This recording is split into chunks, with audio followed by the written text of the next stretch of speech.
Hello, guys. I have decided to bring this material to you because it is a very interesting way of looking at prepositions. Because prepositions are a topic that usually causes a lot of difficulty to students and even to ourselves. We sometimes don't know what to use or which one to use.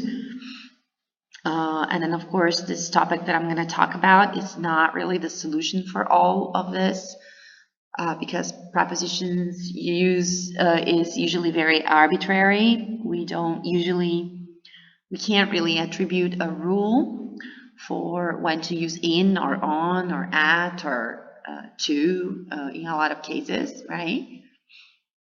But here is one way of looking at prepositions through the cognitive linguistics perspective, which could help, could help us work with the idea that prepositions, they usually indicate some sort of a concept inside our minds. They're not just about meaning, they also indicate some sort of a concept that is many times located in the spatial world, physical world, right?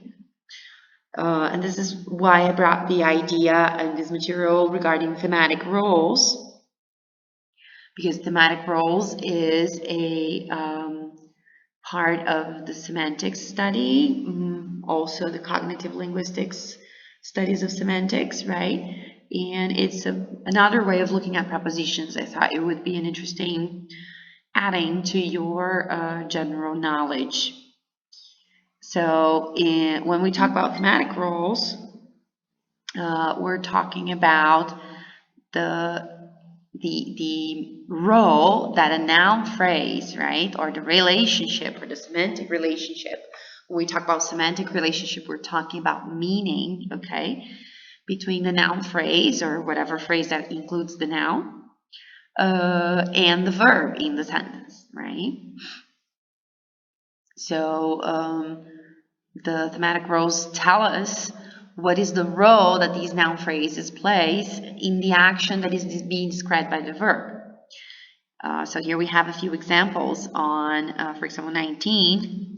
The goalie caught the ball, or the ball was caught by the goalie, right? We have an agent or an actor, right? So in 19a, you have the goalie as being the action of, the person who, the actor, the agent who caught the ball. And in the passive voice, it's the same thing, right? And then you have more examples. If you read the material, you will see. And then an instrument or a means, for example, in number 21, he sliced the salami with a knife, right? So a knife is the instrument or the means in which with which he sliced the salami, okay? And you notice that these expressions together, a lot of them are including the use of a preposition. So prepositions also have thematic roles, right? They can also be fit into categories of specific semantic meanings, right? For example, a preposition indicating a static location. So there are lots of them, right? The ones that actually indicate that you're stopped, that you're not moving. And here we have a few examples. For example, across. My classroom is across the hall. The classroom is there. It's static. It's not moving, right? He stood among the trees.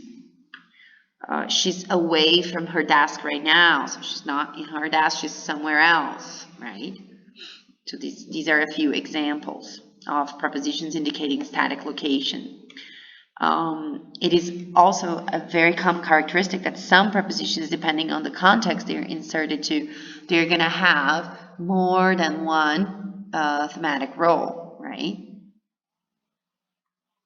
So, for example, before, I can remember standing before that judge. Here is indicating static location, but I can also use before when I talk about temporal relationships, right? I can see you before 3 o'clock. right? Then you have many other examples here. You have prepositions that indicate static location, the ones that indicate a source. So for example, from, I got a call from my son today. So it was the source of the call was my son, right? Prepositions indicating a goal.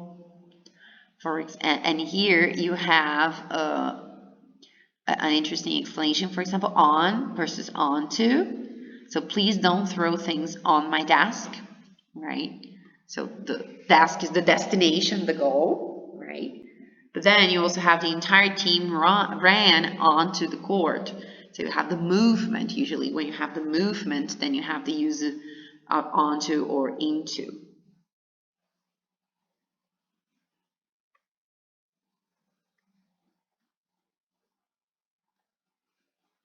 The preposition with, right, specifically has a role that we call commitative, right?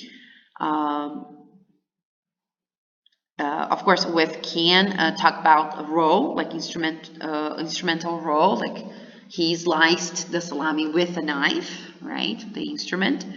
But with is also expressing sometimes the notion of accompaniment, right? Such as in Alicia went to the ball with her old boyfriend, Bill. And then the commutative role of with can also be found in other contexts, right? Such as location or properties, manner, agreement. So for example, in examples number 38a, I left the keys to my house with my neighbor. And here's more expressing location. He works for a young Iranian with long black hair, indicating properties or characteristics. Letter D, she wrote about her cause with great passion. So it is the manner in which she wrote about her cause, right? And so these are some specific characteristics of with. Here are some more examples of prepositions indicating temporal relationships. About, at, around, right? According to the material that you read. And then we have already seen that with usually is a very common, very frequent preposition that indicates instrumental thematic role. However, we can also use the preposition by, right? So they communicate by sign language, for example. This is another interesting characteristic here, right?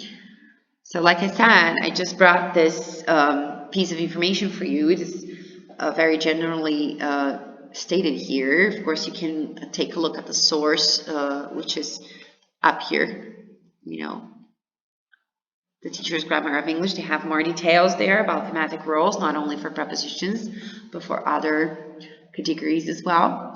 However, I thought it was interesting for you because you can work with your students, you know, instead of working with rules, sometimes you can work with examples and provide them with the meanings and the thematic roles that these prepositions are, you know, developing. So perhaps memorization can be helped through that instead of working with the rules themselves. Okay?